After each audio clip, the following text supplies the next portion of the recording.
Imagine, just for a second, a single conflict that's so disruptive, it triggers the biggest shock to the global oil market in all of history. Well, in this explainer, we're going to break down the massive economic fallout from a hypothetical 2026 Iran war. We'll see just how a regional flashpoint could cascade into a full-blown global crisis. And look, this isn't just hype. The International Energy Agency itself, the big guys, framed the crisis in these exact stark terms. That quote alone sets the stage for a supply shock bigger than anything the world has ever seen. So that brings us to the central question, right? How does this even happen? How can military strikes in one corner of the world lead to empty grocery shelves, canceled flights, and economic chaos thousands of miles away? We are going to connect all the dots, one step at a time. And our story begins right here, at a narrow strip of water that's basically the circulatory system for the entire global energy economy, the Strait of Hormuz. You'll see that everything, and I mean everything, hinges on this one single spot.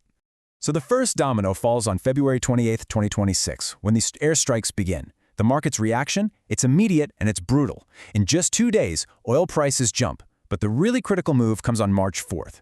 That's when Iran retaliates by shutting down the strait. And that's the moment the regional conflict goes global. So, what is the Strait of Hormuz?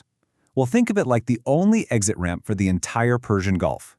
It is the one and only sea passage from the Gulf out to the open ocean, which makes it, arguably, the most important strategic waterway for energy on the entire planet. The scale here is just staggering. 20%. Let that sink in. 1/5 of all the oil and natural gas that powers our world squeezes through this tiny channel.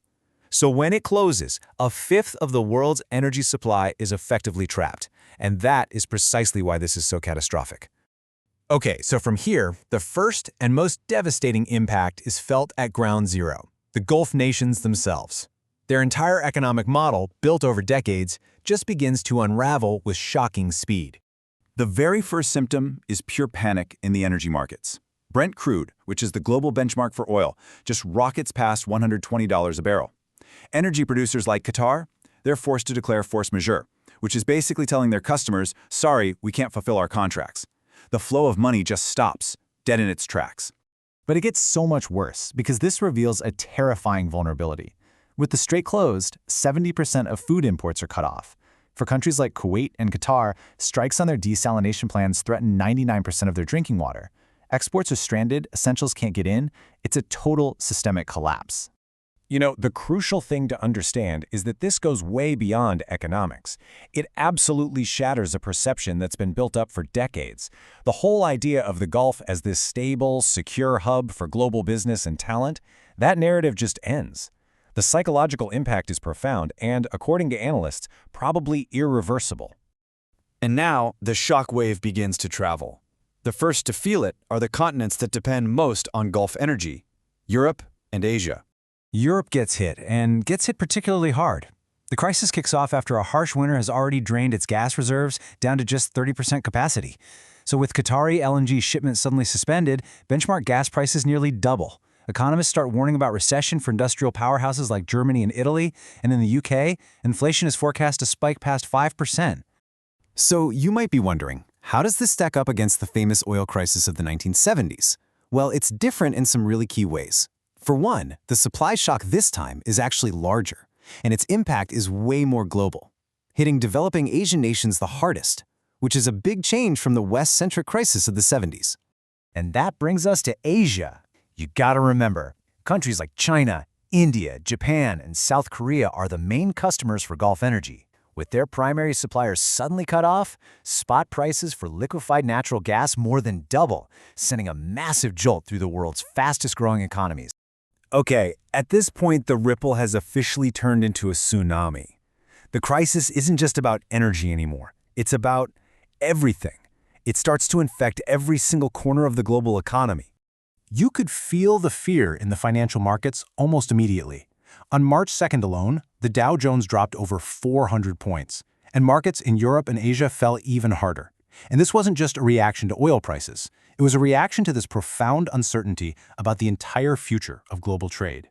And what followed was just this devastating chain reaction. Airspace closures grounded over 4,000 flights a day. Shipping lines had to reroute all the way around Africa. And then get this, the supply of fertilizers, 45% of which comes from the Gulf, was choked off, leading directly to a potential global food crisis. This whole situation puts economic policymakers in an absolutely impossible position. They were planning to cut interest rates to help with growth, but now they can't because inflation is soaring.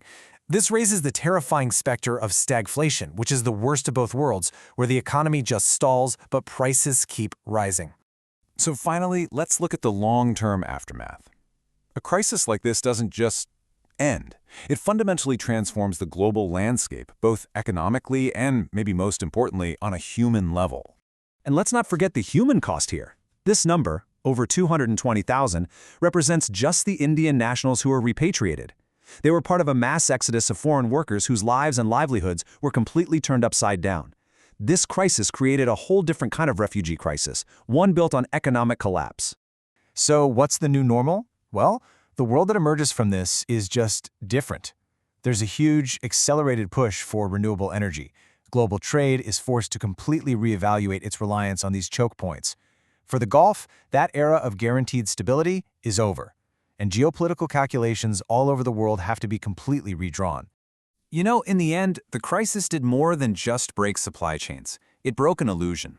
It exposed this incredible fragility that was hiding just beneath the surface of our globalized economy.